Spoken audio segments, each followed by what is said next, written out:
Okay, so well, it's COVID-19 time and we're having a spike again after a relative lull in the number of cases and things getting better for a while. And so I've decided to revisit something that, at least at this point in the time, would seem impossible in my life, and that's my heritage travel trip to Ireland that was originally scheduled for May to June of 2020, but due to flight restrictions and that kind of thing, I couldn't actually use that flight, and so they were canceled because at that point travel between Europe and the United States couldn't happen. I checked yesterday the US Embassy in Ireland, and things are very strict now, level 5, because of the current spike in cases, but it does look like it weans off sometimes. So when the number of cases aren't so bad, maybe you can find a window, maybe there's a vaccine or a cure and I can go, or even if there's just a lull in the number of cases before another spike, there might be a time. So I was thinking of, well, if I want to try and make this possible in my life, how far out should I look? So I looked, I was like, I'm just gonna start spitballing, because if I don't start spitballing, I don't have some sort of point to be like, okay, how far off is this gonna be? My travel voucher I got for my ticket to Ireland is good through 2023, so I'm like, it'd be great to get there before 2023, so let's start working through this, and if this doesn't happen, it's a great exercise, and if it does happen, oh my gosh. So I've explained, so that's one of the biggest, or not the biggest, but the biggest individual ticket item is the airfare to Ireland, which I have already paid for, and I checked, and the dates that I'm going to talk through the ideal scenario. Let's say everything goes right. This is going to be the trip details for if everything goes right.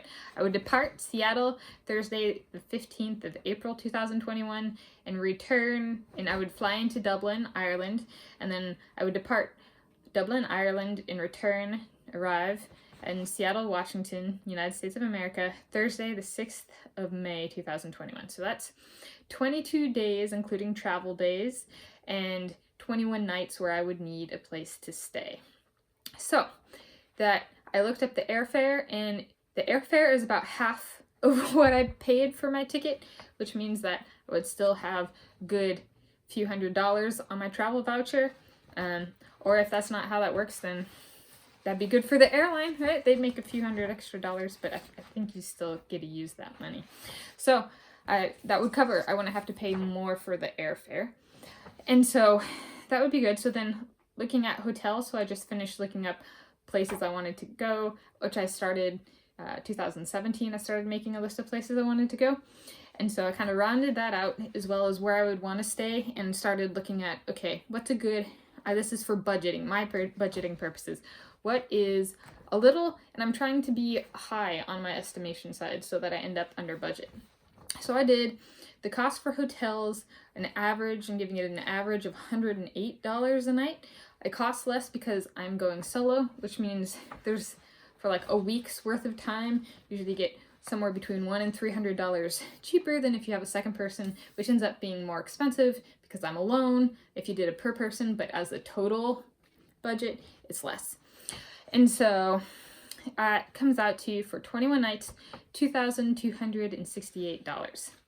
Car specifications. So I was hard set on a manual transmission compact car, and so I looked at Enterprise, and for me, compact car means small car. For Enterprise, there's like cheap compact cars, which are called economy cars, and I'm like, a cheap compact car, economy car, yeah, that sounds good. That's still a compact car.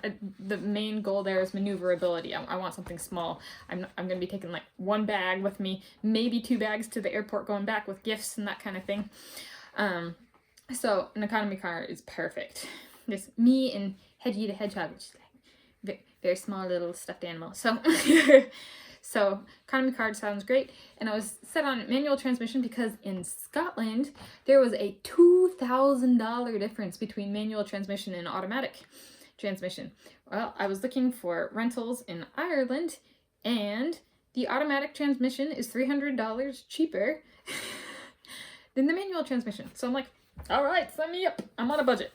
So my car specifications, this is no matter the length of the trip, is the cheapest option that I can drive, which would be enterprise economy car, automatic or manual. If the prices change or that changes between now and whenever I book, whenever it's possible to book, and I can, yeah. Okay, so that will be a good thing. And so at this point in time, though, we're working with what I have now. So that would be an enterprise economy car, automatic transmission. And the date range for the car, I'd pick that up the day I arrived. The places I'm looking at staying have free parking, so I'd pick it up the 16th of April and return it at the airport when I depart on the 6th of May, 2021. And so the cost for the car comes out to approximately $680. I have this all budgeted out. I did it for different lengths too, but we're just going through the ideal case. So, and the ideal case is the most expensive case. I cut it down to 17 total days, and that's about $1,000 cheaper than this case, but again, ideals. All right, additional expenses. So that includes food, gas for the car, gifts, and miscellaneous expenses. Estimates for additional expenses. For food, I'm estimating about $700 a day. That's not enough to eat out, like dinner every night. Yes, that depends on where you go, but the restaurants I was looking at they're a little more pricey because of the US dollar isn't as strong over in Ireland. So food is a little more expensive, and so that's enough where I could do a meal out and then go to a grocery store and stock up on supplies. I did that in Scotland, was buy like cans of tuna fish in bulk, buns, and like sriracha, and do like a tuna sandwich every day kind of thing. And it's super cheap and it gets me well fed. I get protein, I get carbs, I have energy, I can keep going. So I can do that. And then I'm going to Ireland and I want to eat what they have to offer there. And I realize it's in COVID times, but hopefully not severe. So then like takeout and stuff like that.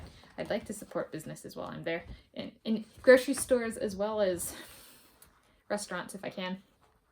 For gas, I'm allocating about $280. I have a small compact car. I'm guesstimating driving about 2,100 miles. That might be a little high. I don't know. We'll see. It costs me $25 to $40 to fill up my tank. So I said, okay, and I have a range of a little over 300 miles, and I'd be doing a lot of freeway driving. So 300 miles per tank. So let's say 300 miles per tank, $40 per tank.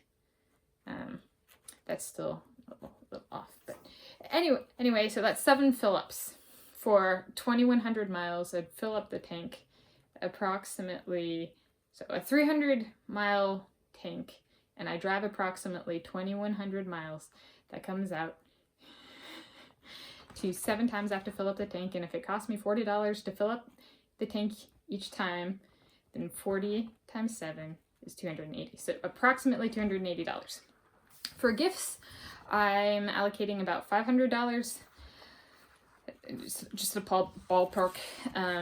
If stores aren't open or something like that, and I still can go, which is an interesting combination, that might be less. I don't know. I'd have to get creative with my gifts. For miscellaneous expenses, so in Scotland I got a flat tire on my car. And miscellaneous phone expenses.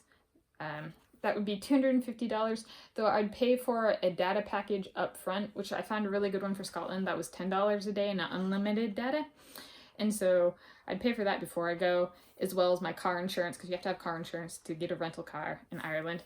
So both of those things I would pay for in advance. So that's why they're not included in my budgeting here, because I'm not paying for them in Ireland, in the air in Ireland or on the ground in Ireland.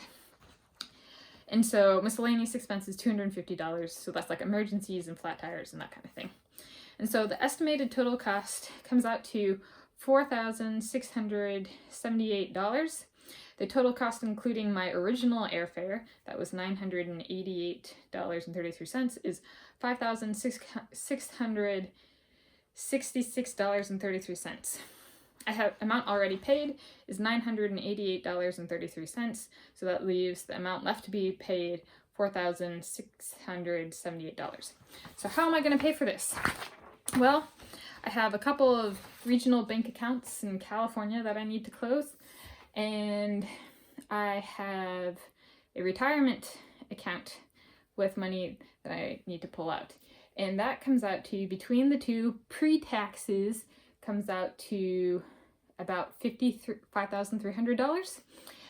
Post-taxes, I'm gonna say, I don't know, maybe let's say $1,000 gets taken out or something. I would say a good estimate for taxes being taken out, it'd be on the retirement account, so it'd be $800 I would venture as a guess, so maybe I'd end up with about $4,500.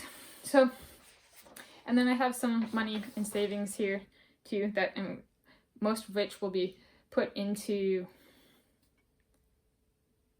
yes, that's right, that will be put into my car insurance. So we'll see. If I have very little taken out of my retirement total amount, then this, I might have additional money for emergencies and that kind of thing, or for my next car insurance payment. But so that's my ideal trip for COVID-19 times. I'm gonna guess. I hope this happens. It might not be feasible at all, but I figure this is a great time to start thinking about the future, and this is a huge positive mental boost. So this trip is slowly growing from not only a heritage travel trip, not only a geology travel trip, but a positive, good mental health trip. So yeah. So can I travel Ireland in $5,666.33? Stay tuned to find out. It might be a few years before we know the answer.